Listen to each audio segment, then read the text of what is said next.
hlinou som sa stretol snad ako každé dieťa v prírode, na poli, na pastve. Proste všade, kde sme sa pohybovali, bola hlina. Zvlášť keď popršalo, tak zmekla a tým pádom vlastne bola možnosť si hlinu zobrať. Ako zo zvedavosti deti sme sa začali hrať, lebo hádzať po sebe, lebo na paličku nalepovať. Okrem toho, že sme sa s hlinou hrali a tak ďalej, som robil také prvé pokusy, by sa dalo povedať, že som robil portréty. Portréty štátnikov a tak ďalej, alebo figurky. Ale to nebolo ešte vlastne, to bola hra, to ako zámer, že teda chcem modelovať, alebo chcem byť socharom, alebo tak ďalej. K tomu došlo až pozdejšie, keď som sa začal venovať kresleniu, ako chlapec a malovaniu, čo znamená, že som chodil už teda do školy.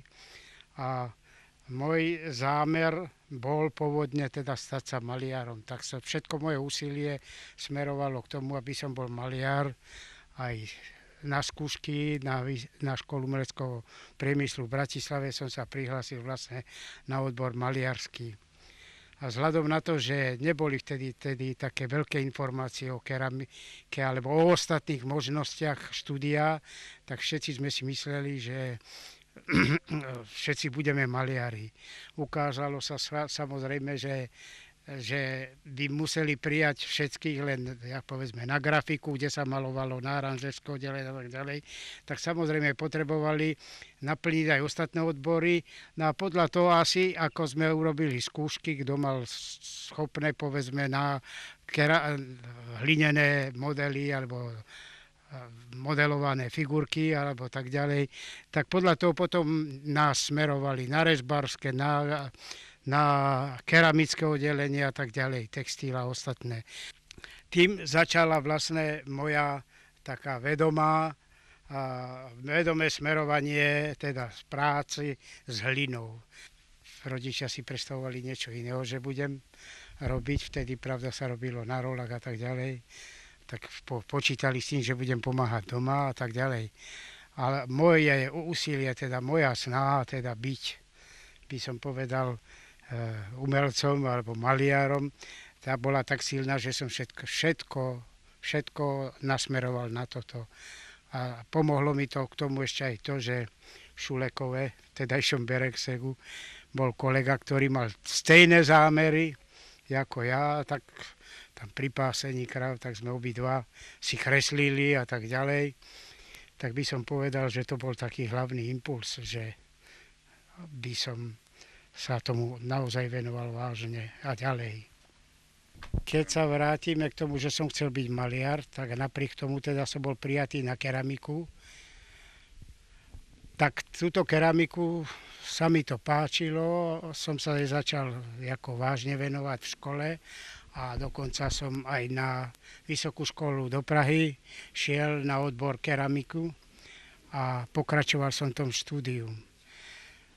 Klamal by som, keby som nepovedal, že som nemal ešte stále také úniky, sa vrátiť k malovaniu, ale popri tomto potom som sa ako presvedčil, že popri tom sa dá vlastne aj malovať a začal som vnímať keramiku a plastiku ako všeobecné, dalo by sa povedať až v Prahe, kedy sme sa už aj zoznamovali aj so svetovým umením v odbore keramiky a tak ďalej, tak sa mi to veľmi začalo páčiť a tak som sa tomu venoval, aj som to vyštudoval.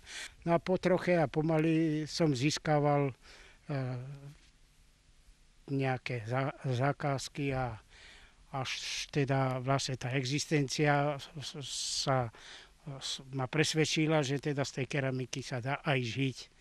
Aj sa dalo a tým pádom som sa jej venoval viacej než maľbu. Sporadicky sa k nej vraciam síce, ale keramika je vlastne, dalo by sa povedať, môj odbor vyštudovaný, ktorému sa venujem plnou mierou.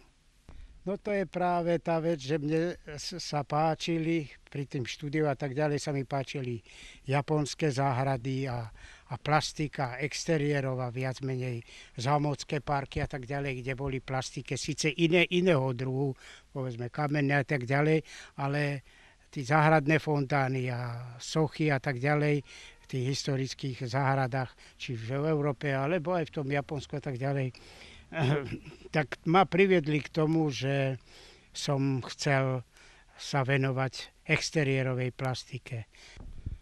Pri tejto práci keramickej som sa viac venoval voľnej keramike, teda voľnej plastike, ako som spomínal, tie záhrady a tak ďalej. Aby som povedal, že ma veľmi, okrem tých záhrad, ktoré som spomínal, ma veľmi upútali plastiky moderných maliarov, ako povedzme Juan Miro, Henri Moore a mnoho iných. By som spomenul, že sa mi podarilo získať niekoľko významných cien medzinárodných, ako by som spomenal Faenza, to je centrum, stredisko v Taliansku, kde sa robili súťaže každoročné, kde som získal zlatú medailu. Vo Valoris, to bol vo Francii, tam som striebornú, striebornú som získal v Gualdotadino, tiež v Taliansku. A čo si veľmi vážim, že v Japonsku v súťaži som získal, kde je teda tradičná keramika a aj teda by som povedal záhradné plastiky a takéto, že som upútal tamojšiu teda svetovú porotu, že som robil plastiky do vody, záhradné plastiky do vody. Takže toto by som povedal, že ma tak dosť silno podnetilo k tomu, aby som naďalej pokračoval v hľadaní a možnosti uplatnenia tohto materiálu, o ktorom tvrdíme alebo hovoríme, že je z najstarších používaných materiálov v umení. No, pri práci v hline často rozmýšľam nad tým, že čo mi tá hlina dáva, alebo prečo to vlastne robím. Tak myslím, že je to hlavne preto, že človek jednak chce robiť a prináša mu to potešenie, že keď sa niečo podarí, páči sa mi to a naviac, keď sa to páči aj druhým ľuďom potom, ktorým eventuálne ponúknem, lebo na výstave to vidie, tak nachádzam v tom uspokojenie a také povzbudenie do ďalšej práce, aby som mohol znova a znova pokračovať a verím, že mi Pán Boh dá ešte toľko zdravia, že budem môcť ešte naďalej realizovať mnohé a mnohé zaujímavé veci, ktoré ma napadnú a prinesú potešenie mne aj iným.